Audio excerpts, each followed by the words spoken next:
बालिका वधू ने Indian TV को कैसे चेंज किया? अब आप देखो, बालिका बधू को ही ले लो। बालिका बधू को किसी ने सबने मना कर दिया लेने से ही, नहीं टेलीकास्ट नहीं कर सकते। दूरदर्शन ने तो बोला कि यार ये तो हमारे उसके खिलाफ है, बच्चों की शादी नहीं कर सकते। सर, जैसे कोई भी जो इमोशनल सीन्स होते हैं और जो रोने वाले सीन्स होते हैं, तो वो कितना रियल होता है और हम लोग कितनी उसमें ग्लिसरीन यूज करते हैं? और जरूरी नहीं है कि आंसू से ही आदमी रोए, बिना आंसू के भी रोना फील होता है। अगर आपने उसको सही सुर दिया ना तो एक्टर फिर करते हैं। तो जोधा अकबर एक बहुत बड़ा शो रहा है अपने ऊपर, और महाराणा प्रताप भी बहुत बड़ा शो रहा है। तो हम लोग उस टाइम स्टोरी टेलिंग पे ज़्यादा ध्यान देते थे या वो ऑडियंस पे टारगेट है। हर रोज जो कहानियाँ आपके घर तक पहुंचती हैं उसके पीछे होता है सोच, एक विजन और एक इंसान। डेली सोप्स वेब शोज नहीं होते हैं, वो होते हैं इमोशन, रिलेशनशिप और हर एक घर के कहानी। Years of experience, countless episodes, from shaping characters to creating moments जो याद रह जाते हैं। उन्होंने सिर्फ एक शो बिल्ड नहीं किया है, उन्होंने कहानियों को जिंदा रखा है। बालाजी टेलीफिल्म्स के डेली सोप्स और सीरियल्स के पीछे जो एक फोर्स है, let's welcome the man behind the magic, mister Ranjan Kumar. नमस्कार सर। नमस्कार। Welcome to another episode of the Shivam podcast sir. Thank you. मेरे लिए ऑनर की बात है कि मैं आप एज अ गेस्ट आप मेरे स्टूडियो में आए और हमसे बातचीत कर रहे हैं। थैंक यू सर, थोड़ा सा ना स्टार्टिंग से बात करते हैं कि आपने कहाँ से पढ़ाई करी थी और आप कब बॉम्बे आए, आपने कब से स्टार्ट किया था इंडियन टेलीविजन? मैंने पहले इनफैक्ट थिएटर करता था। मैं पटना रंगमंच से, मैं हिंदी रंगमंच से जुड़ा हुआ था। काफ़ी सालों में रंगमंच नुक्कड़ नाटक करता रहा। उसके बाद मैं नेशनल स्कूल ऑफ ड्रामा में सेलेक्ट हो गया था। 92-95 बैच है मेरा। और डिजाइन एंड डायरेक्शन स्टूडेंट रहा हूँ मैं, वहाँ से पास आउट हुआ मैं 95 में। उसके बाद से मुंबई, और मुंबई में तब से लगा हुआ हूँ। जब मैं स्कूल में पढ़ता था उस दौरान बैंडेड क्वीन फिल्म बन रही थी। जी। तो मेरे स्कूल के मेरे सारा सीनियर्स जितने थे सब फिल्म में बिजी थे। अच्छा। लगभग उस फिल्म में लगभग सारे लोग हमारे ड्रामा स्कूल से थे। तो मैं भी उसमें as a apprentice intern Shekhar ji के साथ काम करना स्टार्ट किया जी। और वहीं से मेरी पहचान बनी सब लोगों के साथ। तिग्मांशु धुलिया उसमें कास्टिंग डायरेक्टर हुआ करते थे। अच्छा, उस टाइम पे? हाँ। तो तिग्मांशु मेरे सीनियर भी थे, तो उनके साथ मेरी अच्छी मित्रता हो गई। और जैसे ही मैं पास आउट हुआ तो उनको मैंने फोन किया जी। और मैं रात को 1 अगस्त 1995 रात को 2:30 बजे मुंबई उतर गया। अच्छा। डरा हुआ, दबा कुचला बिहारी सताया हुआ। और यहाँ आने के बाद मैं सुबह 7:30 के आसपास तिग्मांशु जी को फोन किया। उन्होंने कहा तो आजा मड आइलैंड, और मैं 9 बजे की शूटिंग ज्वाइन किया। आप 2:30 बजे बॉम्बे आए और अपने अगले 9 बजे की शूटिंग। तो मैं बड़ा लकी हूँ कि रात को आया और सुबह शूटिंग कर रहा था। और मैं तिग्मांशु धुलिया को ज्वाइन किया और वहीं से मेरा करियर शुरू हो गया। वो सीरियल का नाम था हम बम्बई नहीं जाएंगे। अच्छा। उसमें जितने एक्टर थे सब सुपरस्टार हैं आज के डेट में। कुछ तो अब इरफान तो नहीं रहे जी। इरफान मेरा मेन हीरो था उसमें जी। मनोज पावा, सौरभ शुक्ला, सब बड़े एक्टर थे उसमें, संजय मिश्रा।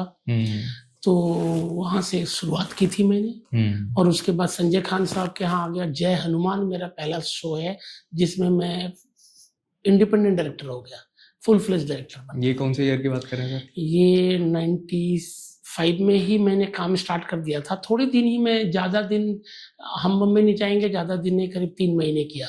उसके बाद मैं चला गया संजय खान साहब के यहाँ, और वहाँ पे मैं जय हनुमान ज्वाइन कर लिया। और जय हनुमान 95 में स्टार्ट के नवंबर दिसंबर में हमने काम स्टार्ट किया। जनवरी में शूट स्टार्ट किया। ओके। तो आपने जब स्टार्ट किया सर जय हनुमान, उसमें आपका पहला प्रोजेक्ट था वो एज एन इंडिपेंडेंट डायरेक्टर। उसके उस टाइम आपके असिस्टेंट्स कितने होते थे सर, एसोसिएट असिस्टेंट्स? बड़े प्रोजेक्ट जितने भी होते थे ना उस समय बहुत ज़्यादा होते थे। मतलब 16-17 असिस्टेंट होते थे नॉर्मल, एक एसोसिएट होता था। तो करीब 18 लड़के हमारे साथ काम करते थे जी। चूंकि 5000 क्राउड होता था, 300 घोड़े, 300 ऊंट, 50 हाथी, युद्ध चल रहा है, बड़े बड़े वॉर चल रहे हैं। तो लोग ज्यादा चाहिए होता है कि कॉस्ट्यूम के लिए अलग, मेकअप के लिए अलग, ज्वेलरी के लिए अलग, असिस्टेंट हर डिपार्टमेंट के लिए अलग है, शेड्यूल बनाने के लिए अलग है, तो एडिट के लिए अलग है। तो म्यूजिक के लिए अलग है, जो म्यूजिक, क्योंकि उस जमाने में बड़े म्यूजिकल शो होते थे, हाँ बड़े जी। शो होते थे, महंगे शो थे। वीएफएक्स सर कितना ज्यादा यूज होता था उस टाइम पे? हमारे लिए तो नया था, क्योंकि मैंने स्टार्ट किया था उस दौरान। तो करीब करीब मतलब 45 मिनट के एपिसोड में हम लोग 4.5 से 5 मिनट का हर एपिसोड में रखते थे। अच्छा। जो क्रोमा वर्क होता था, जी जी।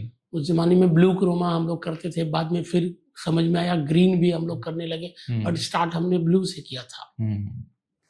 पहली बार हमने स्मोक मशीन खरीदा, फ्लेम मशीन खरीदा और सब पे काम करना शुरू किया। तो अच्छा, हमने वो स्पेशल आपने ही स्टार्ट किया था पहले? यस यस, खान साहब की कंपनी थी, संजय खान की न्यूमेरो इंटरनेशनल, जी जिसके लिए मैंने सब चीज खरीदा। जी और जी। पहली बार हम काफी रिच लेवल पे काम, फिर हमने मल्टीप्लिकेशन स्टार्ट किया।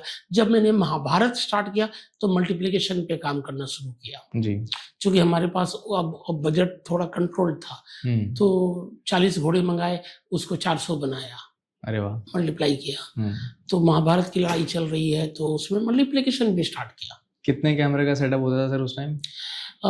मिनिमम 3 कैमरा तो मेरे पास, और स्टार्ट जब किया था तो मेरे पास कैम कॉर्डर होता था। जी हाँ। जय हनुमान कैम कॉर्डर पे स्टार्ट कर किया था हमने। ओके। फिर बाद में बीटा आ गया, तो बीटा पे काम शुरू किया। ऐसे धीरे धीरे प्रोसेस चेंज होता रहा सब। जैसे सर आपने मेंशन किया था अभी, अब जैसे 300 घोड़े एक साथ हैं और इतना सारा 5000 का क्राउड है, तो वो तो पूरा वॉर सीक्वेंस हुआ। तो उसमें कितने कैमरे यूज करते थे? कम से कम 5? मिनिमम 5। मिनिमम 5। मिनिमम 5 कैमरे होते थे। ओके। तो उस टाइम के साथ जो डेली सोप्स होते थे वो? डेली सोप बाद में आया। डेली सोप बाद में? वो अभी मैं ये जो बात कर रहा हूँ, ये वीकली शो की बात कर रहा हूँ। अच्छा। कि वो जनरली वीक में सैटरडे संडे बस ऐसे होता था। ओके। और बाद में डेली सोप आया। डेली सोप आया तो हम डर गए। क्यों? हम घबरा गए। हमको बुलाया किसी ने डेली सोप के लिए, तो मैंने मना कर दिया। मैंने कहा पागल हो गया क्या, ये क्या है? हाँ। वो भी माइथो हाँ। और डेली सोप कैसे हो सकता है? मिक्स नहीं हो पाएगा, क्योंकि हमको पता ही नहीं था। लेकिन बाद में होने लगा, फिर मैंने ही किया। बाद में मुझे समझ में आया ये तो समय बदलता है, चीजें बदलती है, वो करना ही फिर है। मैंने भी करना शुरू किया। जब मैं फिक्शन शुरू किया, मतलब 2001 के बाद 2002 2003 से हमने फिक्शन स्टार्ट किया ज्यादा। जी। तो फिर हम डेली सोप करने लगे। फिर सोप आया, दुनिया बदल गई। फिर अलग अलग डिपार्टमेंट्स आ गए। फिर हम 5 दिन 4 दिन, वीक में 4 दिन या 5 दिन वाला शो होता था बाद में। अभी तो 7 के 7 दिन होने लगे। कंटिन्यू शो चलता है। उस दौरान हम लोग 5 दिन 4 दिन का होता था। और एक दिन में कितना रिकॉर्ड करते सर? कितना मिनट्स हम लोग दे देते हैं? शुरुआत जब हमने की थी तो डेली सोप के लिए भी हम लोग थोड़ा पहले स्टार्ट करते थे। शूटिंग टेलीकास्ट के काफी पहले स्टार्ट करते थे, ताकि हमारे पास कम से कम 22-25 एपिसोड स्टॉक में रहे। ओके। तो उस समय तो हम लोग 10 मिनट हुआ तो बहुत खुश होते थे। लेकिन फिर जब आ गई कट टू कट पे आ गए कि अब रोज शूट करो और टेलीकास्ट करो, तो 7 दिन शूटिंग होगा और 5 एपिसोड चाहिए। तो आपको मिनिमम 14-15 मिनट तो निकालना पड़ेगा। निकालना ही जरूरी है वो। तो 14-15 मिनट पे हम आ गए। लेकिन ये है कि फिर आदत सी हो जाती है धीरे धीरे, और एक्टर्स भी ट्रेंड होते हैं, वो तैयार रहते हैं, और 3 कैमरा सेटअप में ज्यादा वक्त नहीं लगता। जी हाँ। चीजें सुलझी हुई रहती है। एक्टर्स ट्रेंड है, टेलीविजन के एक्टर बहुत ट्रेंड है, उनको सब पता है, तो बहुत आसान है, क्योंकि मल्टीपल कैमरास के ऊपर काम कर रहे हैं, उनको पता है। हाँ। और फिर चूंकि मैं कैमरे पे खुद ही बैठता था, तो मेरे लिए बहुत आसान था, चूंकि मैं एक्टर्स को, मुझे पता है एडिट में क्या लगेगा और क्या नहीं लगेगा। जी जी जी। तो हर मूवमेंट को पकड़ लेता था, छोड़ता नहीं था। सर उस टाइम की जैसे आप बात कर रहे हो, महाराणा प्रताप के टाइम की और जोधा अकबर के टाइम की, तो जोधा अकबर एक बहुत बड़ा शो रहा है अपने ऊपर ही, और महाराणा प्रताप भी बहुत बड़ा शो रहा है। तो हम लोग उस टाइम स्टोरी टेलिंग पे ज्यादा ध्यान देते थे, या वो शोज हमारे लिए टीआरपी मशीन थी? नहीं, देखो टेलीविजन तो स्टोरी टेलिंग का ही दूसरा नाम है जी। हमने एपिसोड्स बनाने शुरू किए जी, तो ड्रामा को इतना हाई ड्रामा बना के रखा कि ऑडियंस उसमें रुकी रहेगी, भागेगी नहीं। हमारा मकसद है ऑडियंस को रोकना। ये आसान नहीं होता। Right sir. छोटी छोटी बातों पे ध्यान देना पड़ता है। एक्टर्स का मूवमेंट, एक्टर्स का डायलॉग डिलीवरी, एक छोटा सा पॉज ना चैनल चेंज करता है। एग्जैक्टली हाँ। तो हम एक्टर्स को हमेशा सिखाते हैं पेस पेस पेस, हाँ अब धीरे मत बोलो। अभी मैं आपसे बात कर रहा हूँ, देखो मेरी बात करने जी के अंदाज भी मैं बहुत फास्ट बोलता हूँ, जी जी जी। ये आदत लगी हुई है। वो आदत लग तो गई, हमने हाँ। एक्टर्स को भी यही सिखाया कि आप बहुत आराम आराम से ठहरा ठहरा के जो बोलने की आदत होती थी पहले, वो नहीं चलेगा, क्योंकि चॉइस ज्यादा है। हाँ टेलीविजन में चॉइस है, चॉइस है, करेक्ट। आप सिनेमा में तो आप पैसे लेकर के एक अंधेरे कमरे में बैठे हो, भाग नहीं सकते, पैसा लगा है ना। हाँ जी। टीवी में वो नहीं था। हम्म टीवी में ट्यूबलाइट ऑन है, कुत्ता भौंक रहा है, बच्चे रो रहे हैं, कुकर का सीटी बज रहा है, बाहर से कार गाड़ियों की हॉर्न बज रही है, उसमें आपको देखना है। हाँ जी। तो मुझे एक आधा सुर ऊपर रखना होता है, टेलीविजन में थोड़ा सुर ऊपर रखना होता है, और हमेशा कुछ होने वाला है। अब क्या होगा, इसके हाँ। बाद क्या, ये क्वेश्चन मार्क हमेशा बना के रखते हैं। हाँ। कि आपने मेरे से पूछा तुम्हारा नाम क्या है, हाँ। एक बड़ा सिंपल सा डायलॉग, तुम्हारा नाम क्या है, जी तो मैं बोलूंगा रंजन। जी। तो ये तो फ्लॉप हो जाएगा। हाँ आपने बोला तुम्हारा नाम क्या है, तो मैंने कहा देखो नाम तो मेरा रंजन है, तो इसमें सवाल है। आप समझ गए।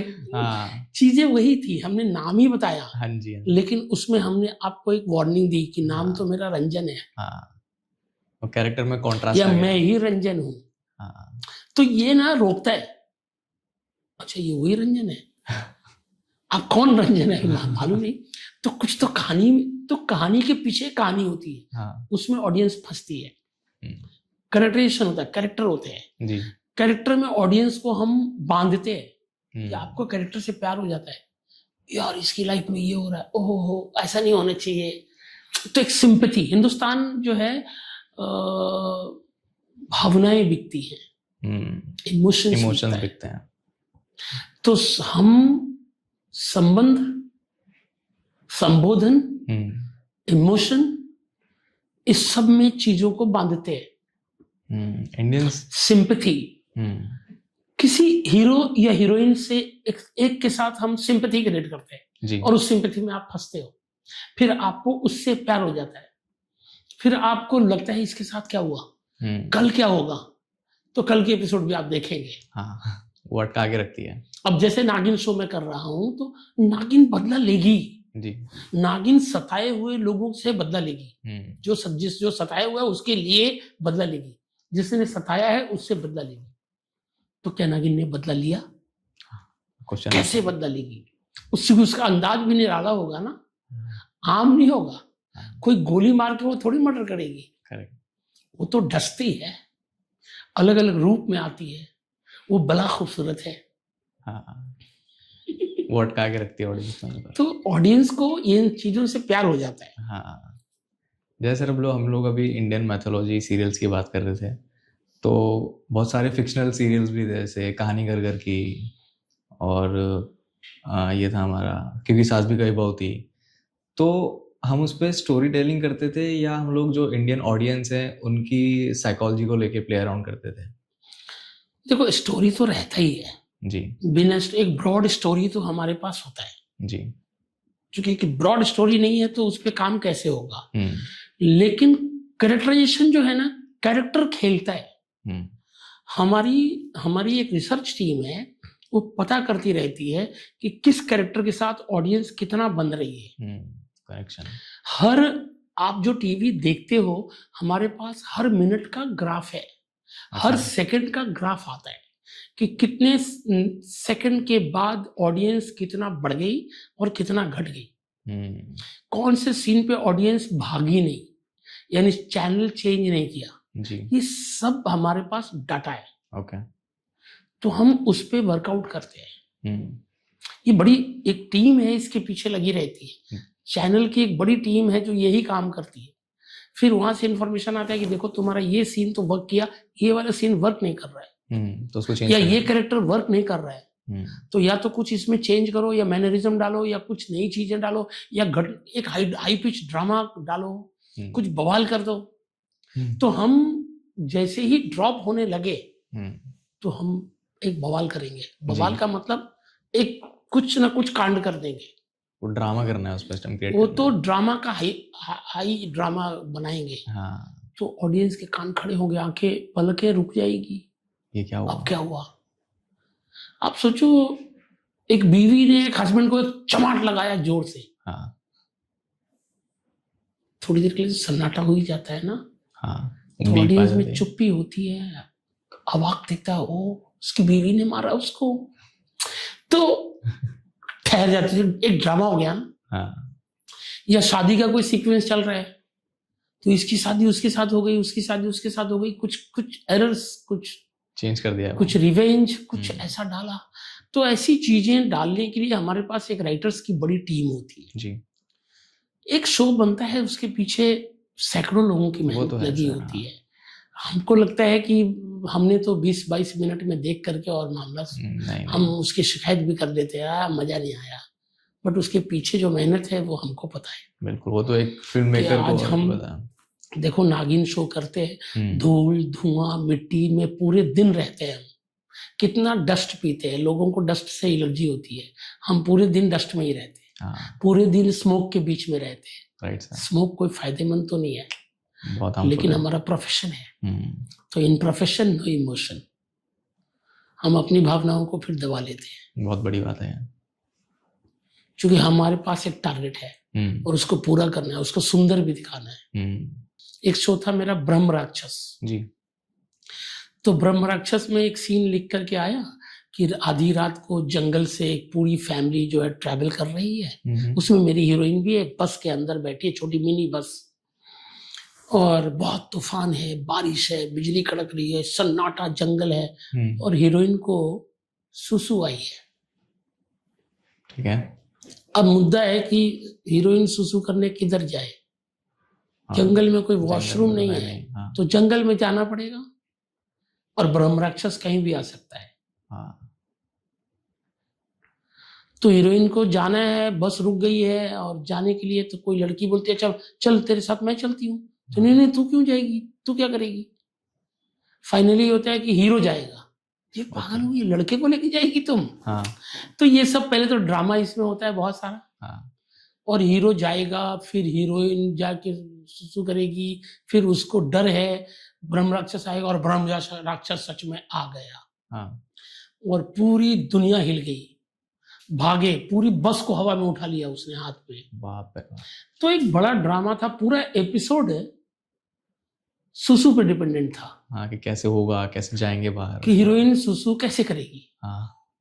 तो सारे एक्टर्स ना मेरे हंस रहे थे, मजाक उड़ा रहे थे, बोले क्या क्या बकवास सीन है, क्या है ये चलेगा क्या। हमने कहा देख, एकता ने लिखा है, मेरा बिलीफ एकता पे पूरा पूरा है, और मैं जानता हूं उसने कुछ कहा है तो वो चलेगा, तो तुम अपना बिलीफ मत तोड़ो। और हमने बड़ी मेहनत की, उस सीन को और बढ़िया से किया, सब एक्टर्स को पहले मोटिवेट किया, और भाई साहब हम उस एपिसोड में ऑल इंडिया टीआरपी नंबर 1 पे थे। वाह। तो बिलीफ बहुत बड़ी चीज है, और ये नई चीज थी, लोग देख रहे थे, सबकी शक्ल पे थोड़ी सी स्माइल भी थी। आप समझ गए, तो ऐसे ऐसे होता है। हमारे सर जो सीरियल्स हैं वो टीआरपी पे तो बहुत चलते हैं, वो तो सबको पता ही है, मतलब टीआरपी नॉर्मल है, टीआरपी चल रही है, ऊपर जा रही है, सीरियल्स हिट हो रहा है, टीआरपी ऊपर जा रही है। तो जो टीआरपी होती है वो कितना क्रिएटिविटी को कंट्रोल करती है।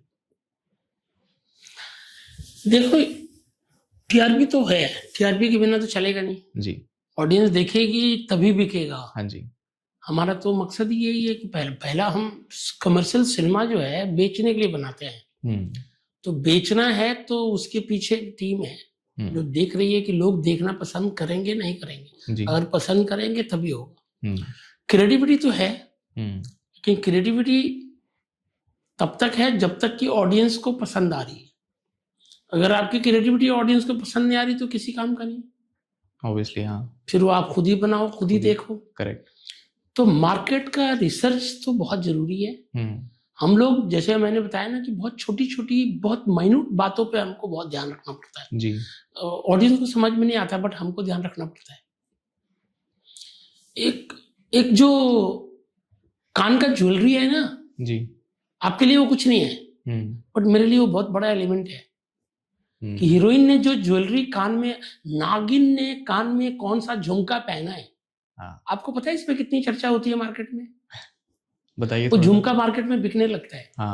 करेक्ट। नागिन ने जो कपड़े पहने हैं, जो चप्पल पहने हैं, जो पायल पहने हैं, वो सब बिकता है। हाँ, वो तो है। तो हमारे पास ऐसी ऑडियंस भी है हम्म, जो पॉज करके देखती है, रोकती है और देखती है कि झुमका कैसा है, उसको जूम करके फोटो लेती है और दुकान में जाके वो ढूंढती है। ऐसा चाहिए मेरे को।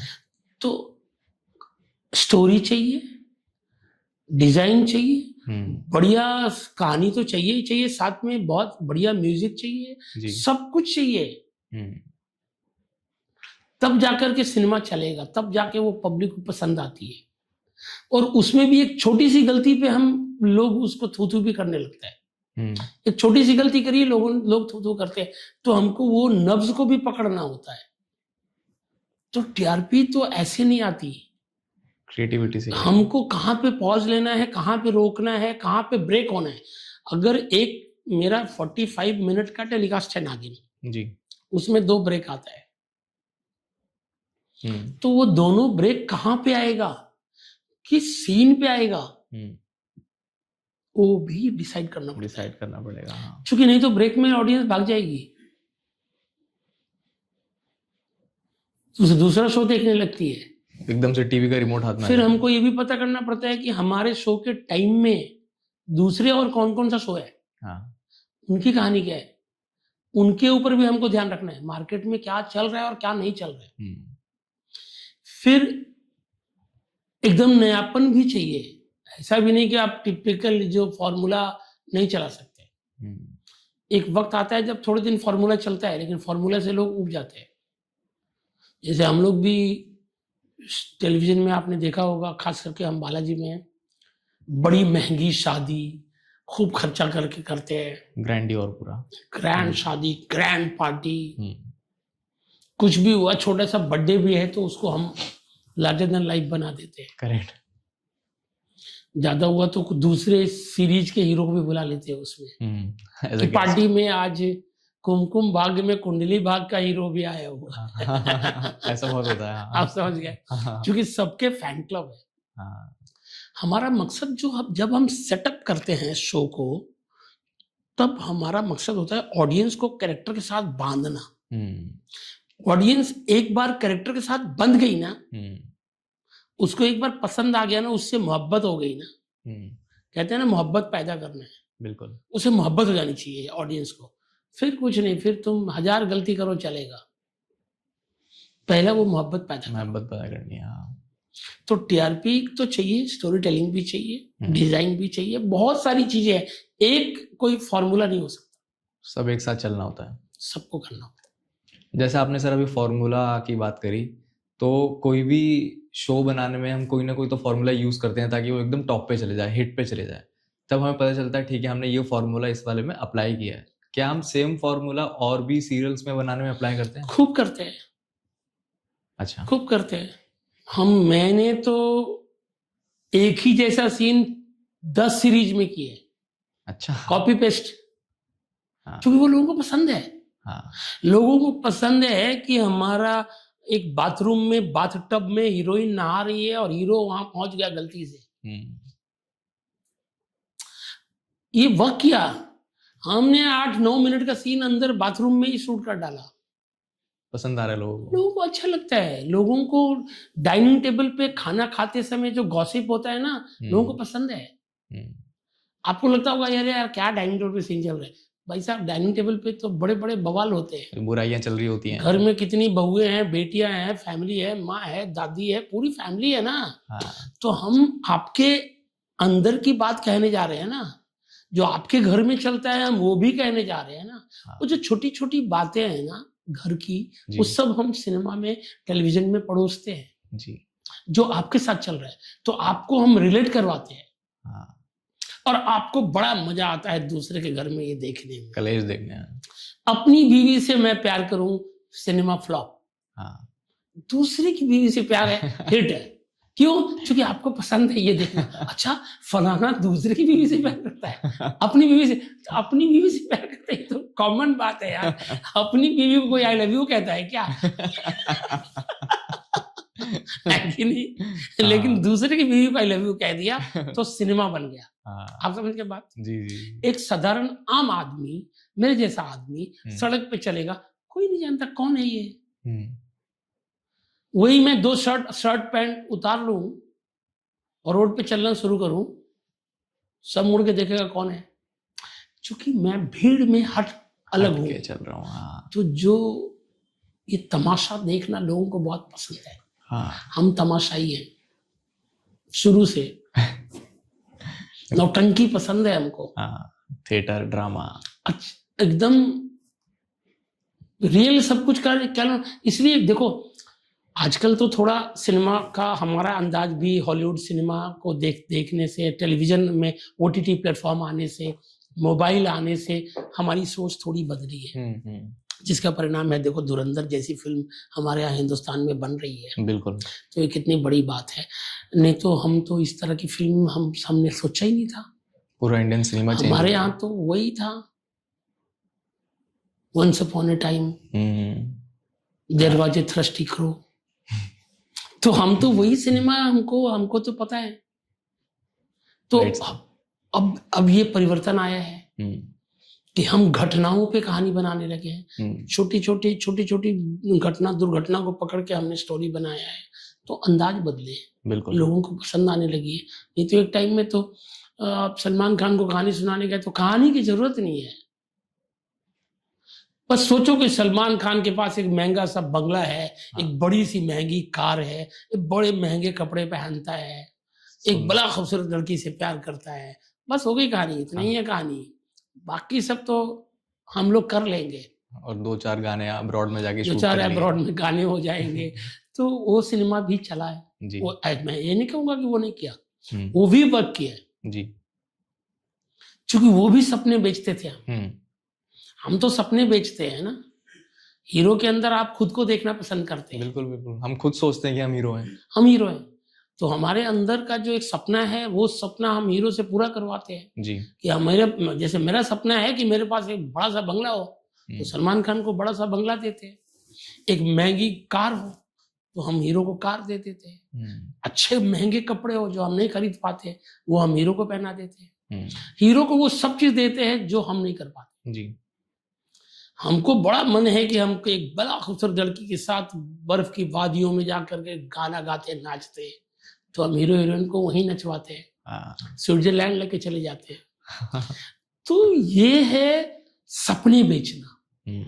ये कमर्शियल सिनेमा है, इसी का नाम है सपने बेचना। आपकी जो चाह है उसको पूरा करते हैं जी। हीरो आता है 20 लोगों की पिटाई करता है, आप खुश होते हैं क्योंकि आपका सपना है कि मैं 20 लोगों को पीटता तो कितना अच्छा होता, मेरे में ये ताकत होती, मैं 20 लोगों को पिटाई करता। ये कमर्शियल सिनेमा है। सही बात है सर। तो एक्टर्स में सर देखो वो भी इंसान ही है, ईगो तो सब में होती है, आप में है, मुझ में है, सब में ईगो होती है। तो जो एक्टर्स का ऑफ स्क्रीन ईगो होता है, क्या वो जो ऑन स्क्रीन ड्रामा चल रहा होता है उससे बड़ा होता है? कई बार होता है, कई बार हमको तो ये सब आदत सी हो गई है। हमने तो बहुत झेला हुआ है इन सब चीजों को। थोड़ा मैं सीनियर हूं तो मेरे को थोड़ा एक्टर्स कम मतलब परेशान करते हैं, लेकिन परेशान तो करते हैं। सबका अपना टेंट्रम है। अब मैं क्या बताऊं, जोधा अकबर आपने देखी है? तो जोधा अकबर में हीरो और हीरोइन की आपस में कोई बातचीत नहीं होती थी, दोनों के झगड़े होते थे। हाँ। बहुत बुरी तरह से थे, रियल झगड़े। अच्छा, रियल भी झगड़े? दोनों आपस में बात नहीं करते थे। एक उस कोने में बैठता था, एक दूसरे कोने में, लेकिन सीन में आपको लगेगा नहीं, कभी नहीं लगा नहीं, क्योंकि एक्टिंग करते समय वो प्रॉपर करते थे। जैसे ही मैंने बोला कट तो वो उधर, वो उधर। तो वो पर्सनल लाइफ अलग है, बट ऑन स्क्रीन अलग है। ऑन स्क्रीन अलग है। कई शो में मेरे को ऐसा हुआ है। मैं एक शो करता था, ये है मोहब्बतें जी। तो दिव्यांका त्रिपाठी हीरोइन थी हमारी, और करण पटेल था हीरो। करण बहुत बेहतरीन एक्टर है, दिव्यांका भी बहुत अच्छी है, बट एक्टिंग में तो दोनों कमाल के हैं। लेकिन करण जो है थोड़ा सा चंचल है, शैतान है, वो कुछ भी हरकत कर सकता है। छेड़ाछाड़ी नहीं, मतलब 9 बजे की शूटिंग है, वो भाई साहब 2 बजे आएगा। अच्छा, वैसे हाँ। हीरोइन मेरी 9 बजे से आके बैठी है, तो हीरोइन का ईगो तो क्लैश करेगा। बिल्कुल। तो दोनों में ऐसे झगड़े चलते थे, लेकिन हमको वो सब हैंडल करना पड़ता है, हमको एक्टर को समझाना पड़ता है, हमको मैनेज करना है उसमें। लेकिन स्क्रीन पे दोनों बहुत अच्छे लगते हैं, शो चल रहा है, लोगों को वो पसंद है। लोग पसंद कर रहे हैं उनको, हाँ साथ में लोग पसंद कर रहे हैं। तो एक्टर तो नो डाउट बहुत दोनों अच्छे थे, लेकिन वो व्यक्तिगत झगड़े चलते रहते हैं, सेट पे बहुत होता है। हाँ। हमको कई बार शूटिंग रोकना पड़ जाता है। इतना ज्यादा हो जाता है? कई बार कुछ एक्टर्स जो हैं डायरेक्शन में भी हस्तक्षेप करते हैं, जी। तो उनको भी थोड़ा सा समझाना पड़ता है। हमारी परीक्षा जो है ना रोज ही चलती है। हर शो में नए एक्टर आते हैं, नई दुनिया लेके आते हैं। मेरी परीक्षा ये होती है कि मैं जाऊं और एक्टर को हर एक्टर अपने घर से सोच के आता है सीन को। जी। वो भी तो तैयारी करके आता है। उसके अंदर भी एक डायरेक्टर बैठा हुआ है। जी। अब मेरा मकसद होता है जितना उसने सोचा है उससे 2 स्टेप ऊपर की सोच उसको देना। क्योंकि उसने जो सोचा है उससे अगर बेहतर आइडिया हम नहीं देंगे तो उसको लगेगा कि इससे तो बढ़िया मैं ही सोचता हूँ। हमें एक स्टेप ऊपर रहना है। तो हमारी परीक्षा है कि उसकी सोच से ऊपर रहना है मुझे। तो हम जब उसको सीन समझाते हैं तो उसको लगता है अरे यार ये तो मैंने सोचा ही नहीं, सर ने तो बड़ा कमाल का बता दिया। हम उसको एक टिप देते हैं। हाँ। वो टिप ना वो सोच नहीं सकता और तब उसको लगता है यार सर ने तो बड़ा कमाल का आइडिया दिया, ये मैंने सोचा ही नहीं था। और जब ये मिलता है और करता है उसको मजा आता है, फिर आके कहता है थैंक यू सर। फिर नेक्स्ट डे से वो पैर भी छूने लगता है। अरे वाह। फिर उसको लगने लगता है कि नहीं मेरा डायरेक्टर जो है मेरे से बेहतर सोचता है। ये तो पहला दिन तो वो अपनी दुनिया लेके आता है कि मैं हूँ सबसे बड़ा, मैं ही हूँ, मैं तो खत्म नहीं होता। दूसरे दिन से उसको फिर गुरु शिष्य परंपरा में लाना होता है। पर वो एक अच्छा डायरेक्टर ही कर सकता है। नहीं तो मेरा मकसद है उसको सेटिस्फाई करना। हम कहते हैं ना वो कोठे की मालकिन है, हर कस्टमर को सेटिस्फाई करना है मुझे। तो मेरे पास जितने एक्टर्स हैं हमको सबको सेटिस्फाई करना है जी, कि भाई तूने जो सोचा है अच्छा सोचा है, लेकिन तुम इसमें 2 और ऐड कर लो। जब एडिशन होता है ना तो एक्टर को लगता है यार ये तो मजा आ गया। नहीं तो अगर आपने उसको उससे बेटर नहीं बताया तो वो सोचेगा अरे यार डायरेक्टर कुछ नहीं आता, इससे बेटर तो मैं ही सोचता हूँ। वो अपने आप को तो कल से वो सेट पे काम करेगा, अधूरा करेगा। कई बार उसकी साइकोलॉजी के साथ खेलना पड़ता है। माइंड गेम्स, दिमाग का थोड़ा समझना, बहुत सारा खेल है। कुछ एक्टर को हमने भी कभी कभी कुछ सोचा, आपके लिए कुछ सोचा और आपको मैंने बताया और वो जब शूट हुआ तो आप नहीं कर पा रहे जी, तो हमको भी खुद को बदलना पड़ता है कि नहीं ये वर्क नहीं कर रहा है, आज की शूटिंग कैंसिल करो, दूसरा सीन कर लेते हैं और फिर ये सीन पे हम कल करेंगे, तो कल पूरा टेक बदल देंगे। ऐसा करना पड़ता है क्योंकि हमारा मकसद है उसको बढ़िया करना, चाहे उसके लिए कुछ भी हो जाए, चाहे कुछ भी हो जाए। हमको खुद को सेटिस्फाई नहीं करना है, सिनेमा को सेटिस्फाई करना है। वो सिनेमा में अच्छा दिखना चाहिए, करेक्ट, लोगों को पसंद आना चाहिए। कई बार हम सोचते हैं आपको ओवर ड्रामेटिक कैरेक्टर बना के रखा था और आप आए तो वो नहीं कर पा रहे, तो फिर मैं उसको अंडर करंट में थोड़ा सा अंडर प्ले करता हूँ, जानबूझ के उसको बदल देता हूँ। चूंकि वो नहीं कर पा रहे, थिएट्रिकल कैरेक्टर था और नहीं कर पाया, तो फिर उसको हम अंडर प्ले करते चेंज कर देते। तो ऐसा भी करना पड़ता है। जैसे सर अभी आपने चेंज करने की बात करी, तो ऐसा हुआ है कि रातों रात मेन लीड ही चेंज कर दिया हो? कई बार हुआ है। और रीजंस क्या होते हैं उसके पीछे? कास्टिंग हो गई, बालाजी में कास्टिंग जो होती है वो एकता ही करती है पर्सनली। हाँ ओके। एक टीम है जो उस तक पहुंचाती है चीजें, लेकिन फाइनल डिसीजन उसी का है जी। कई बार कुछ लोग पहचान के हैं, दोस्ती खाते में भी कास्ट हो जाते हैं और सेट पे आए वो कर नहीं पा रहे। 2-4 दिन शूट हो गया, एडिट होके गया, एकता ने देखा वर्क नहीं कर रहा है, चेंज करना पड़ता है। तो उस पे स्टोरी पे इम्पैक्ट नहीं आता है? एक्टर को बदल देते हैं ना, तो स्टोरी तो वही रहेगा ना, एक्टर चेंज कर दिया। कई बार ऐसा करना पड़ता है। फिर उस एक्टर को उसका भी ईगो नहीं हर्ट होना चाहिए, तो उसको किसी दूसरे शो में डाल देते हैं। बट वो उधर के लिए कंपैटिबल नहीं है वो। मोहब्बतें में ही हीरो कोई और था, बाद में करण पटेल को हम लाए। इंटरनल चीजें बहुत सारी होती हैं जो पर्दे पे नहीं दिखेगा जी। और कुछ भी फिक्स नहीं है। जो चलेगा उसको चलाएंगे, जो नहीं चलेगा उसको नमस्कार। उगते सूरज को प्रणाम है, डूबते को नहीं। डूबते को नहीं, बिल्कुल। हम सेट पे जाते हैं, हमारे पास स्क्रिप्ट नहीं होता।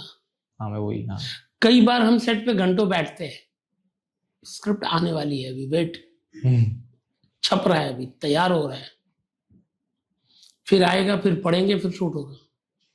हमको ऑन द स्पॉट सब चीज करना पड़ता है। तो इसमें प्रोडक्शन का नुकसान नहीं होता है? होता है, वेस्ट ऑफ बहुत टाइम, होता है, वेस्ट ऑफ मनी, बहुत होता है। लेकिन बोले कौन? जो लिख रहा है वो भी तो वही है, खुद ही मालिक है। राइटर को हमने डांट लगाया, भाई तूने सीन नहीं भेजा, तो कहता है तेरी बॉस ने ऑर्डर ओके नहीं किया तो मैं क्या करूं? क्योंकि स्क्रिप्ट हेड भी तो एक ही है। वो फाइनल नहीं करेगी तब तक कोई, तो उसको कौन मना कर सकता है? बिल्कुल। पैसा भी उसी का लग रहा है भाई, तो डूब रहा है तो उसका डूब रहा है ना। बिल्कुल। तुम कौन होते बोलने वाले? अगर मैं बोलूं तो बोले तो आपको तो पैसा मिल रहा है ना, आप कौन होते बोलने वाले? हाँ, टाइम टू टाइम पैसा मिल चुप रहा है। रहो। बट हमारे ऊपर फिर प्रेशर होता है, क्योंकि फकअप कितने भी हो, आउटपुट शाम को देना है। और वो तो मतलब देना ही देना चाहिए। वो कोई काउंटिंग नहीं होगा कि सुबह 2 घंटे शूटिंग रुकी थी, शाम को ना सीन कंप्लीट होना चाहिए। ये तो फिर बहुत ज्यादा प्रेशर हो जाता है। फिर हमारी स्थिति बुरी होती है। तो कई बार बहुत सारी बातें घटती है। बट ऐसे केसेस में कि ये तो फिर वो वाला काम हो गया कि जल्दी जल्दी शूट को करो क्योंकि हमको शाम को डिलीवरी देना है, तो इसमें कहीं ना कहीं क्रिएटिविटी तो लैक करती होगी। करती है, सीधी सी बात है, करेगी। जो चीज हम 2 घंटे में शूट करते वो 1 घंटे में कर रहे हैं, तो सीधी सी बात है, करेगी। लेकिन कभी कभी उल्टा भी हो जाता है, वो ज्यादा लाइव हो जाता है। क्योंकि फिर क्या होता है कि हम मल्टी कैमरा लगाते हैं और सीधा सीधा सीन उड़ाना कहते हैं ना, उड़ाओ।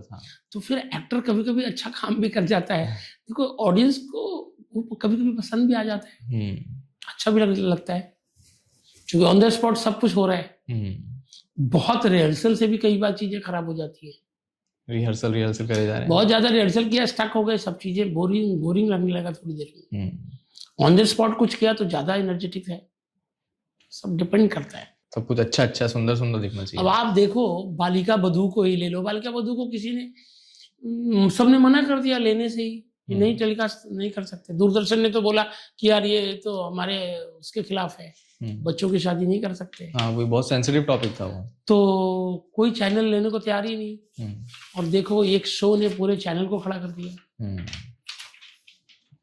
कलर्स चैनल जो खड़ा है वो बालिका बधू के कंधे पे खड़ा हुआ है। तो कई बार आपकी सोच के बहुत ऊपर चीजें होती है। हमने एक सीरियल किया था, हाँ, अगले जन्म मोहे बिटिया की जो जी, एकदम गांव की कहानी थी। हमने एकदम पटना का पूरा लैंग्वेज, पूरा हम पटनिया बोल रहे थे उसमें। रतन राजपूत एक बच्ची थी, उसको हम लेके आए थे। तो वो बड़ा रॉ, बड़ा देसी स्टाइल में हुआ। तो वो भी एक कहते हैं ना कि एक चीजों को ब्रेक किया। तो कभी कभी ऐसा काम करता है। जैसे सर आपने बालिका वधू का जिक्र किया, बालिका वधू ने इंडियन टीवी को कैसे चेंज किया? ऐसे उसमें क्या एलिमेंट्स थे जो पूरा चेंज हो गया इंडियन टीवी? देखो वही तो मैं कह रहा हूँ कि जहाँ पे ये चल रहा था पेस भागो दौड़ो ये वो, सिनेमा ऐसा करो, बालिका ने सब उल्टा किया। एकदम ठहराओ, एकदम चीजों को स्थिर कर दिया, इंटेंस स्टोरी। तो पूरा जॉनर को बदली कर दिया। लोग बोलते थे कि ये तो दूरदर्शन टाइप का शो है। लो भाई, दूरदर्शन टाइप का शो ने सबको पीछे छोड़ दिया। कंटेंट ऐसा था, बिल्कुल, जो क्रांतिकारी सब्जेक्ट था वो जी।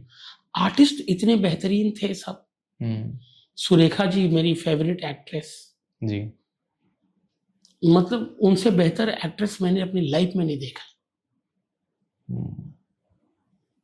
वो जिस सीन को उठाती थी ना, वो सीन आसमान में पहुंचा देती थी। बहुत और कितने भी टॉप एक्टर हो उनके सामने बौने दिखते थे सब। हाँ, बिल्कुल। तो ये कमाल की बात थी। मुझे तो एक घटना भी याद है, बालिका के टाइम में ही जी। मैं शूटिंग में था, सुरेखा जी के हस्बैंड गुजर गए और ये न्यूज मेरे पास आया। अब मैं संकट में था, टेंशन में कि अब उनको कैसे बताऊं। मैं सीन में हूं, उनके साथ सीन चल रहा है। वो हॉल के अंदर सोफे पे बैठी हुई है, वहां सीन कैमरा लगा है और बीच सीन में मेरे कान में आके कोई आके बताया कि ऐसी ऐसी बात है। मैं हिल गया। थोड़ी देर के लिए एकदम सन्नाटा हो गया। मैं गया फिर मैडम के पास। सुरेखा जी चूंकि मेरी सीनियर भी है, ड्रामा स्कूल की मेरी सीनियर है। अच्छा, ड्रामा स्कूल से थी? हाँ, पास आउट है ना हमारी जी। तो मैं गया, मैं उनको धीरे से कान के पास उनको बोला कि मैम आपको घर जाना है। Oh my God. क्यों?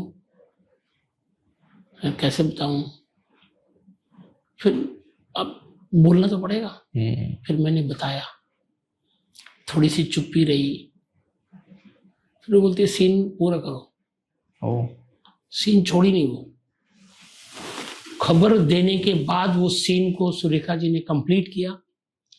करीब करीब 20 मिनट और लगा, वो सीन कंप्लीट हुआ। फिर सुरेखा जी निकली। पूरा सीन किया उन्होंने, पूरा उसके सीन बाद वहां से नहीं उसके बाद निकली। ये मैं लाइफ टाइम नहीं भूल पाता हूँ। बहुत बड़ी बात है। बहुत बड़ी बात है। सर, जैसे कोई भी जो इमोशनल सीन्स होते हैं और जो रोने वाले सीन्स होते हैं, तो वो कितना रियल होता है और हम लोग कितनी उसमें ग्लिसरीन यूज करते हैं? मैं तो कोशिश करता हूँ कि उसको जितना रियल बना सकूं। अच्छा। इनफैक्ट मेरा जो अंदाज है कि मैं सीन में खुद ही बहुत ज्यादा घुसा रहता हूँ जी। कि अगर कोई बहुत इमोशनल सीन है तो उस दिन मेरा भी इमोशन उतना ही हाई पिच पे रहेगा। वो कैसे करते हैं आप? मैं खुद को सीन में घुसा के रखता हूँ। अच्छा। तो जब एक्टर को मैं सीन नरेट करूंगा तो वो एक पूरा हिप्नोटाइज करूंगा उसको। अच्छा। स्टोरी टेलिंग जो मेरी होगी उसमें उसको पूरा आगे पीछे की कहानी बता के, और मेरी कोशिश होगी कि ग्लिसरीन ना लगाए। अगर रोना है तो उसको रोना आना चाहिए। ओके। कई बार टेक्निकली एक्टर नहीं कर पाते हैं तो फिर वो अलग बात है, हमारे पास टेक्नोलॉजी है, लेकिन 90% एक्टर कर लेते हैं। और जरूरी नहीं है कि आंसू से ही आदमी रोए, बिना आंसू के भी रोना फील होता है। अगर आपने उसको सही सुर दिया ना तो एक्टर फिर करता है। उस सुर देना जो होता है ना वो खेल होता है। मैं एक्शन भी बोलता हूं ना, उसमें भी एक फील होता है, एक सुर होता है। कि कोई फाइट सीन है और कोई मारना है तो मैंने बोला एक्शन, और कोई बहुत इमोशनल सीन है एक्शन। तो ये जो एक सुर है ना वो हिप्नोटाइज करता है आपको। और जब हम कहानियां बताते हैं, आपको नरेशन देते हैं, वो आपको हिप्नोटाइज करता है। आपके अंदर हम भर देते हैं। मैं खुद को आपके अंदर घुसा देता हूँ। अरे वाह। फिर आप नहीं होते हैं, वो मैं होता हूँ। तो इस महाभारत का कृष्ण मैं हूं, तो मैं आपके भीतर होता हूं जी। तो रोना तो पड़ेगा। एक आध बार हो सकता है कि आप ना रो पाए, कोई बात नहीं, दूसरी बार करते, तीसरी बार करते, जब 3 बार होगा चौथी बार उसका एफर्ट डालता है खुद भी। उसको लगता है नहीं यार, डायरेक्टर इतनी मेहनत कर रहे हैं तो मैं भी करूं। फिर वो करता है और फिर क्लैपिंग होती है, पूरे सेट पे क्लैपिंग होती है। वाह। तो एक तो क्या होता है कि मैं बहुत कट में शॉट नहीं लेता, मेरी आदत नहीं, क्योंकि एक्टर का इमोशन को मैं क्रिएट किया और वो बीच में कट, तो इमोशन तो क्या जीरो हो जाएगा पूरा। ये बोलना बहुत आसान है, करना बहुत मुश्किल है।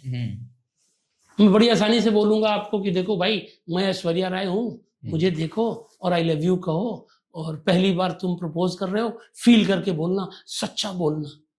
सच्चा बोला कैसे जाता है? ये सच्चा बोलते कैसे? और पहली बार आई लव यू कैसे कहते हैं, मुझे तो आज तक नहीं पता। मेरी शादी के कुछ 32-33 साल हो गए, अब तो गिनती भी छोड़ दी है मैंने। मैंने अपनी बीवी को आज तक आई लव यू नहीं कहा है, क्या बात कर रहे हो? जरूरत ही नहीं पड़ी। बट सिनेमा में मैं रोज आई लव यू करवाता हूँ। ये देखो, ये डेस्टिनी है। हाँ। मैं रोज ही 10 बार आई लव यू करवाता हूँ और मेरा खुद का फील लगता है कि फेक है ये। क्योंकि ये पहली बार आई लव यू बोला कैसे जाता है, आप बोल सकते हैं? पहली बार तो नहीं होता सर। पहली बार कैसे बोला जाता है? बट मैं तो एक्टर को बोलता हूँ, देख तू पहली बार बोल रहा है और मैं हूं सामने, देख मेरी तरफ।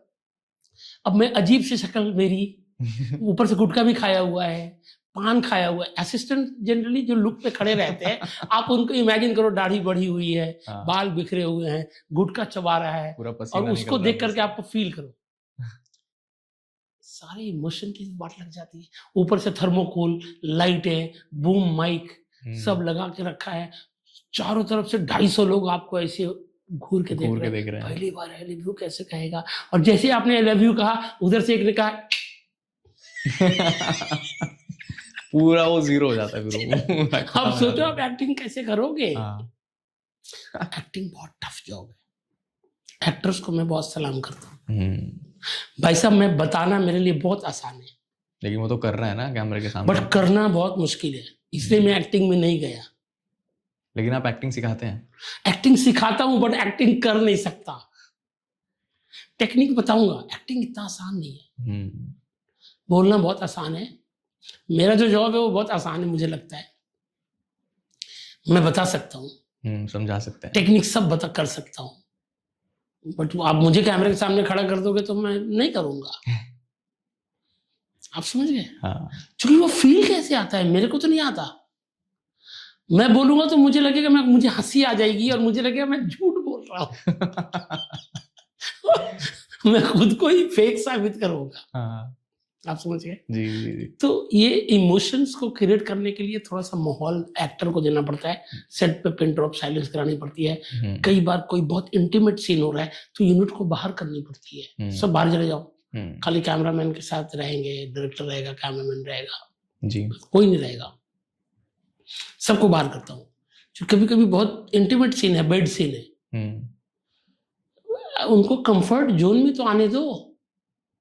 कभी कभी एक्टर्स भी अलग अलग घर से आते हैं तो थोड़ी सी उनके साथ बातें करना, थोड़ा उनके साथ मस्ती करना, छिड़खानी करना, थोड़ा उनके बीच में रिश्ते पैदा करना। हमारा मकसद ये भी होता है कि उनको आज लंच में साथ में बिठाओ, साथ में खाना खाते हैं, तो साथ में खाना खाओ, साथ में बातें करो। हीरो हीरोइन को एक जगह कुर्सी लगाओ, दोनों को बैठने दो एक साथ। क्यों? थोड़ी सी बातें करेंगे तो थोड़ा सा आपस में एक दूसरे को कनेक्ट होंगे, एक दूसरे से कन्वे करेंगे। तो एक अच्छा माहौल सेट पे देना भी डायरेक्टर का एक जॉब होता है। उस स्क्रीन पे तभी दोनों कंपैटिबल लगेंगे। तो आपको एहसास जगाना है उसके अंदर ना, तो एक माहौल बनाना पड़ेगा। ऐसे नहीं कि आए और एक्शन कट बोले तो हो गया, ऐसा नहीं होता। वो एक्टर है, उसको पहले आता है। मैं वैसा शूटिंग नहीं करता हूँ कि आओ रोल एक्शन कट है, ऐसा वाला नहीं होता है मेरा। सेट पे आओ, टाइम मैं देता हूँ। मुझे पता है मुझे शाम को 15 मिनट देने हैं, तो फुटेज भी मुझे पता है, लेकिन मैं उसका प्रेशर एक्टर पे नहीं देता। वो टेक्नोलॉजी मेरी है। कैमरा टेकिंग में मैं एक्सपर्ट हूँ कि मैं चलती दुनिया को पकड़ता हूँ। तो एक्टर को मैं अच्छे से सीन पहले समझाता हूँ, एक अच्छा नरेशन देता हूँ। नरेशन में आधी बाजी तो मैं वही मार लेता हूँ, क्योंकि कहानी को इतना बढ़िया से कन्वे करता हूँ कि इसके पहले क्या हुआ है, इसके पीछे क्या हुआ है, क्या हुआ था, तुम किस मूड में हो, कैसे हुआ, सारी कहानी उसको इतना अंदर डाल देता हूँ कि अब वो कैरेक्टर में पहला। दूसरा, सेट पे भी वैसा साइलेंस कर देता हूँ। हीरो को थोड़ा हीरो जैसा एहसास भी दिलाता हूँ। वो इम्पोर्टेंट है। हीरो को मैं सेट पे हीरो ही बोलता हूँ। हीरो को बुलाओ, नाम नहीं बोलता, नाम नहीं बोलते हैं। हीरोइन को बुलाओ, उसको दिन में 10 बार हीरोइन हीरोइन हीरोइन बोलो, उससे उसके अंदर एहसास जगता है कि वो हीरोइन है, नई लड़की आई है। अभी मैं कर रहा था, वो नई लड़की थी, उफे लबे मुश्किल, उसको हम दिन भर हीरोइन हीरोइन बोलते हैं तो उसको फील होगा ना। सिंपल लड़की थी, सीधी सादी, वो हीरोइन तो बोलते बोलते एहसास होता है ना। आप समझ गए? तो वो चीजें बहुत वर्क करता है। उसको इम्पोर्टेंस भी खुद की भी तब लगेगी, वो कॉन्फिडेंस भी बढ़ता है ऐसे। हाँ, मेरा एक्टर सेट पे है, स्पॉट बॉय को मैं हड़काता हूँ, जाओ उसको प्रॉपर छतरी पकड़ो, उसको अच्छे से एसी लगवाओ, मूवेबल एसी रखो साथ में, उसको वैनिटी प्रॉपर मिलना चाहिए। एक्टर को ये सब माहौल अगर नहीं दिया मेरे प्रोडक्शन में तो मैं उनकी वाट लगा देता हूँ। वो मुझे शिकायत नहीं चाहिए कि मेरे एक्टर को नाश्ता अच्छा नहीं मिला है। वो सब चीजें दो जो चाहिए, क्योंकि सेट पे उसको मेरी सुननी है। बिल्कुल। उसके पहले का माहौल में उसको कमी मत दो, क्योंकि नहीं तो फिर मैं उसकी वाट लगाता हूँ। तो फिर वो मेरा डांट भी सुनता है, इसलिए सुनता है कि सर मेरा इतना केयर करते हैं। अगर एक्टर आया खड़ा है, कोई स्पॉट बॉय चेयर नहीं दिया, मैं वाट लगा दूंगा सबकी, क्यों नहीं दिया चेयर उसको। पहले से चेयर लगाओ, उस पर लिखो, स्टिकर लगाओ, ये हीरो का है, ये हीरोइन का है, चेयर दो, उसको छतरी पकड़ो, उसको एहसास, कहते हैं कि दे न सकते प्यार यदि तुम, प्यार का एहसास तो दो। सही बात है। हाँ, एहसास देने में क्या जाता है, एहसास देने में क्या जाता है। तो पहला है कि एहसास दो उसको। हाँ, सबको उसकी अहमियत बताओ कि तुम्हारी अहमियत है, तुम्हारे बिना दुनिया नहीं चलेगी। ये हमेशा एहसास उसको दिलाना है जो और उसको मैं हर एक्टर को बोलता हूं कि तुमको तुमसे प्यार होना चाहिए। पहले तुम खुद से प्यार करना सीखो। जिसको खुद से प्यार होता है ना, वही सक्सेस पाता है। आपको लगना चाहिए कि आप बहुत बेहतरीन हो जी, आपको लगना चाहिए कि आप बेस्ट हो। जैसे मैं ये नहीं कि मैं दुनिया का नंबर 1 हूं, लेकिन मुझे पता है जो मुझे आता है ना, वो किसी और को नहीं आता। जो मैं करता हूं वो मेरी दुनिया है, और मैं अपनी दुनिया उतना ही सुंदर बनाता हूं जितना कोई और नहीं सोच सकता। क्योंकि मैं अपने खिड़की दरवाजे खोल के रखा हूं, मैंने कहीं से कोई बंधन है नहीं मेरे में। तो ये ज्यादा जरूरी है कि आप माहौल बना दो। माहौल बनाना जरूरी है, और भोकाल किसी की अहमियत में कमी मत आने दो। ये नहीं कि तू छोटा है तू बड़ा है, ऐसा नहीं। हर आदमी की जरूरत है। स्पॉट बॉय उसकी भी जरूरत है जी, एक लाइटमैन मेरा खड़ा है, उसकी भी उतनी अहमियत है। मैं जमीन पे बैठ के पूरी यूनिट के साथ खाना खाता हूँ। अरे वाह। मैं चाहूँ तो वैनिटी मेरे लिए लगी रहती है, मैं वहां खाऊं, लेकिन वो जो मैं नीचे बैठ के खाता हूँ ना, वो मैं सबका दिल जीतता हूँ। ये आप नहीं समझ पाएंगे। 5000 क्राउड खड़ी है और मैंने माइक पे गुजरात में शूटिंग कर रहा हूं, और मैंने कहा ओ जयंती बेन तमे जवनी बाजू, डायरेक्टर मारा नाम जाने छे बंदा वही, ओ बोलती है डायरेक्टर को मेरा नाम पता है, मालूम है वो पूरे मोहल्ले को बताती फिरेगी। बिल्कुल बिल्कुल। मैंने जानबूझ के उसको बोला वैसा कि थोड़ा सा राइट में आ जाओ। 5000 क्राउड में एक क्राउड को नाम से बुला लिया ना, ये मार्केटिंग है आपकी। आप उसको नाम से बुलाते हो ना, ये बहुत बड़ी बात है। आप बोलोगे एक क्राउड को हटाओ, मत बोलो ऐसा नाम। आप नाम बोलो, नहीं तो ज्यादा तकलीफ, अगर ज्यादा नहीं, हम तो बोलते हैं गांव वाले हैं, हमारे गांव वालों को लेके आओ, वो अपना हम ऐसे बोलते हैं हमारे गांव वालों को बुलाओ। तो अब उसी बोलो क्राउड को बुलाओ, शब्दों का फेर हो गया। बिल्कुल बिल्कुल। तो सामने वाला कनेक्ट भी होता है उससे। बहुत मायने रखता है आपका व्यवहार, आपकी बातचीत। कि मैं दोपहर में मेरे जूनियर आर्टिस्ट को खाना मिला नहीं, खाली एक बार चेक करने जाऊंगा। सबको खाना मिला तो हाँ सर मिल रहा है, कोई सब बराबर है ना, तो हाँ सर। इतना पूछने में मेरा तो कुछ नहीं घटेगा, बट मालूम है वो सबको बोलता फिरेगा कि आज ये हुआ है, डायरेक्टर ने पूछा। हाँ। एक छोटा सा जेस्चर होता है जो वर्क करता है जी, बहुत बड़ी बात होती है सर ये वहाँ पे। अब जैसे हम लोग एकता कपूर जी की सेट की बात कर रहे थे कि सब कुछ ग्रैंड होता है, एकदम सब कुछ बड़ा होता है, तो ये मैंने देखा है कि कभी भी वो उनके जो एक्टर्स होते हैं, एक्ट्रेसेस होती हैं, सो के उठते हैं तब भी वो सुंदर ही दिखते हैं, ज्वेलरी वोलरी सब ऑन रहती है। तो इसके पीछे क्या रहता है? ये मैंने कहा ना कि ये ड्रीम वर्ल्ड, ये सपने बेचे जा रहे हैं। अगर मैं उनको, आप इतने रियलिज्म में मत जाओ। रियलिज्म है, नेचुरलिज्म है। रियलिज्म इमोशन का है, भावनाओं का है। बट वो ड्रीम गर्ल है, ड्रीम गर्ल को ड्रीम गर्ल की तरह ही लोग देखना चाहते हैं। अगर उसके बाल वाल ऐसे बिखरा करके उठाऊंगा ना, आपको उससे नफरत हो जाएगी, देखेगा नहीं कोई। आप देख नहीं पाओगे उसको। तो वो सुंदर दिखनी चाहिए जी। इसके पीछे लॉजिक में मत जाओ, हर चीज का लॉजिक नहीं होता, कुछ चीजें बिना लॉजिक के भी होती है, बट उसके पीछे का जो मकसद है ना, वो ऑडियंस पे टारगेट है। अब तो आप कहोगे कि घर में तो कपड़े ऐसे फेंके भी रहते हैं, चादर ऐसे मचोड़े हुए रहते हैं, घर में तो आदमी रहता है कैजुअल बहुत, बट सिनेमा में हमारा चादर एकदम वेल मेंटेन रहता है, बेड शीट एकदम बढ़िया है, पर्दे एकदम मस्त रहते हैं, हल्की हवा चलती है, हल्की लहराती रहती है, वो सब छोटी छोटी बातें हैं ना, आपको टच करता है, इसलिए लोग तो एक माहौल रहता है। फिर आप भूल जाते हैं कि वो सो के उठे हैं कि क्या उठे हैं, सुंदर दिख रहा है ना, तो सपने में आने वाली लड़की, हीरोइन वो जो सपने में आती है, जो सपने में ना आए वो हीरोइन हो नहीं सकती, हीरो वो जो सपने में आता है। तो हम तो बोले ना कि सपनों के सौदागर हैं, हम तो सपने बेचते हैं, तो ये तो करना पड़ता है, ये कमर्शियल सिनेमा है, ये कमर्शियल। अगर इसी को हम आर्टिस्टिक बनाना चाहते हैं, फिर हम उसको चेंज कर सकते हैं, चेंज करेंगे। फिर तो हम वो सूखी रोटी भी खिलाएंगे, वो बासी दाल भात भी खिलाएंगे। हमारे यहाँ डाइनिंग टेबल पे खाता कोई नहीं है, लेकिन खाना लगता है, वो बहुत बड़ा माहौल लगाना पड़ता है। भाई अंबानी की फैमिली है, हम पहले ही दिन उसको बताते हैं कि तू अंबानी की फैमिली है, तो अंबानी का डाइनिंग टेबल कैसा होगा, भरा हुआ पूरा। आप उसमें से खाता कौन है? आप देखना शूटिंग में सब काकड़ी खाता है खाली, क्योंकि खाना 2-3 घंटे में उस पे मक्खी भी बैठता है, मच्छर भी बैठता है, वो कैसे खाएगा कोई? सही बात है।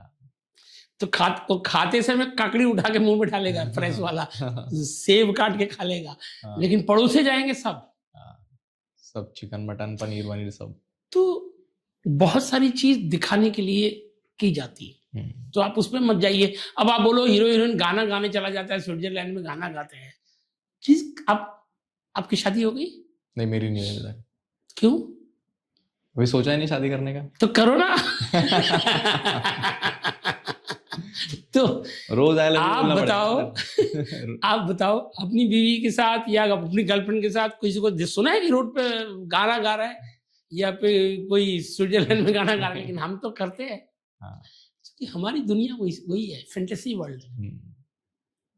नागिन जो 10 साल तक चल रहा है, वो ग्लैमर की वजह से चल रहा है। यस, ग्लैमर तो चाहिए, लोगों को पसंद आ रहा है, ग्लैमर तो चाहिए, लोगों को तो ग्लैमर पसंद है।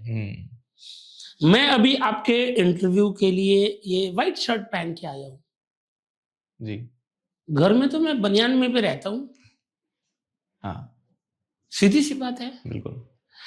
क्योंकि इसको आपको पर्दे पे दिखाना है, तो मैं बनियान में तो नहीं बैठ सकता ना जी। ये तो बोलते भाई ये तो एक पॉडकास्ट है, इसमें कैसे भी बैठ जाओ, ऐसा नहीं।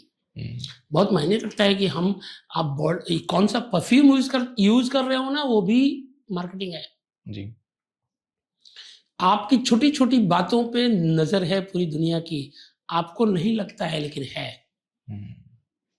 आप सिनेमा वर्ल्ड से हैं, तो आपकी हर हरकत पे नजर है लोगों की, आपने क्या किया क्या नहीं किया सब लोग देख रहे हैं।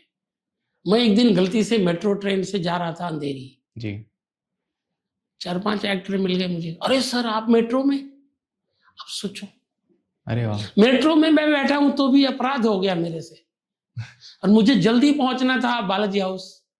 मैं अब ट्रैफिक में सोचा जाऊंगा 1 घंटा से ऊपर लगेगा, मुझे 20 मिनट पहुंचना है, तो मैं मेट्रो पकड़ा, यहाँ से सोचा चला जाता हूँ, पकड़ लिया सबने, तो सर आप मेट्रो में जा रहे हैं? मैंने कहा क्या मेट्रो मेरे लिए नहीं बना है? तो अब सोचो, सोच ऐसी है। हाँ। जबकि मेट्रो में कोई भी जा सकता है। हाँ, नहीं आप मत जाओ, आप अपनी फॉर्च्यूनर से जाओ ना, क्यों जा रहे हो इससे? आप समझ रहे बात?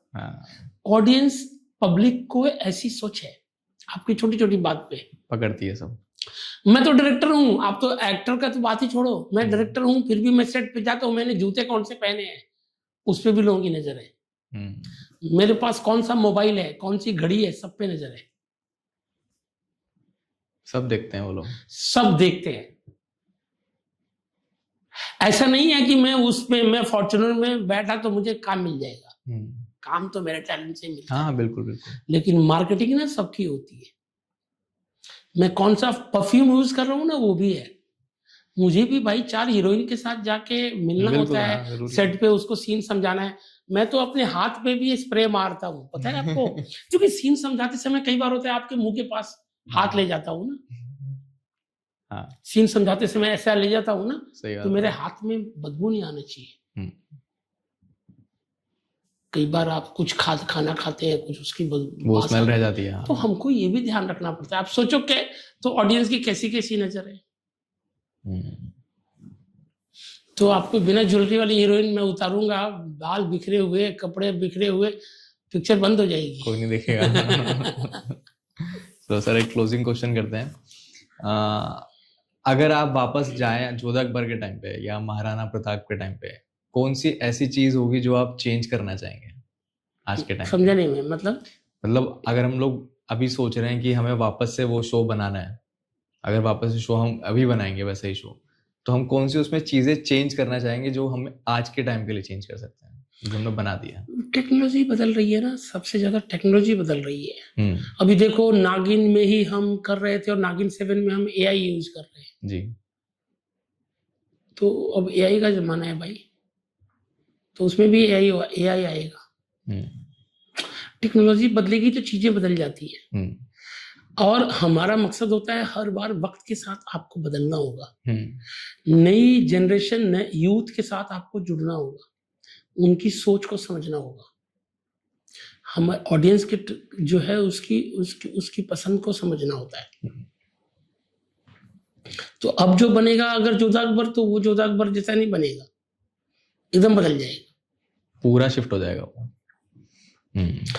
मैं खुद को, मेरे जो पुराने फोटो है या पुराने काम मैं खुद देखता हूँ, मुझे कई बार शर्मिंदा होता हूँ मैं। मुझे लगता है यार मैंने कितना बुरा काम किया था। उस समय जब कर रहा था तो लगता था यही अल्टीमेट है, बेस्ट है यही। आज मैं उसी चीज को दोबारा अगर देखूं तो मुझे लगता है यार मैं कितना बोरिंग था। क्यों? क्योंकि मैंने खुद को अपडेट किया। जब अपडेट करते हो आप तो एक वर्जन पुराना हो जाता है, मोबाइल की तरह। हाँ करेक्ट, एवोल्यूशन हो जाता है। पुराना वाला नहीं चलेगा, नया ही चलेगा। तो हम लोगों को ना रोज खुद को अपडेट करना है, तो दुनिया से कनेक्ट करना पड़ता है, ऐसे नहीं होगा जी। तो वो जोधा अकबर और आपका जोधा अकबर में बहुत फर्क हो जाएगा, वो महाराणा प्रताप आपका बदल जाएगा। अब मैं अपना जय हनुमान सीरियल कभी कभी देखता हूँ, आजकल फिर रिपीट टेलीकास्ट आ रहा था। तो मेरे घर में मेरी वाइफ देख रही थी, मैं नहीं देखा क्योंकि मेरे से देखा नहीं जाता। मुझे लगता है मैं कितना कॉमेडी कर रहा था उस समय, जबकि मैं भक्ति सीरियल में कॉमेडी कर रहा था। अब खुद पे हंसी आती है। पुरानी चीज देख के ऐसे लगता है। अपना फोटो ही पुराना देख लो तो अजीब सा लगता है। यार कैसा था मैं। आज का फोटो आज से 10 साल बाद देखूंगा तो और लगेगा। तो ये है, दुनिया तो बदलती है तो हमको भी बदलना पड़ेगा, सबको बदलना पड़ेगा। ये तो वक्त का पहिया है, घूमता रहता है। और कोई चीज अल्टीमेट नहीं है सर, हर चीज का तोड़ है। आपने जो बनाया वो बेस्ट था, अब जो बनेगा उससे भी बढ़िया बनेगा, उससे भी ऊपर बनेगा वो। हर दिन नया आएगा, कोई रिकॉर्ड फिक्स नहीं है, सब टूटेगा। करेक्ट है सर। चलिए thank you sir, thank you so much. Thank you. बहुत अच्छा लगा आपसे बात करके सर। मुझे भी अच्छा लगा, बहुत सिंपल और बहुत जेन्युइनली बातचीत किया आपने, मुझे बहुत अच्छा लगा। Thank you. Thank you sir. Thank you teams, thank you.